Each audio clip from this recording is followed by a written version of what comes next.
मालिक छुट्टी दियाओ काहे कि हमर माई छठ करतिया। ये छठ क्या होता है?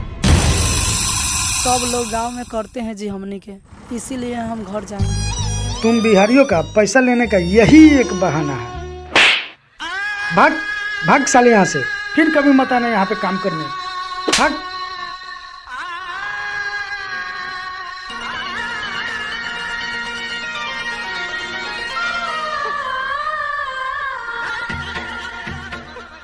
मालिक पैसा नहीं दिए हैं। तो अब क्या कीजिएगा?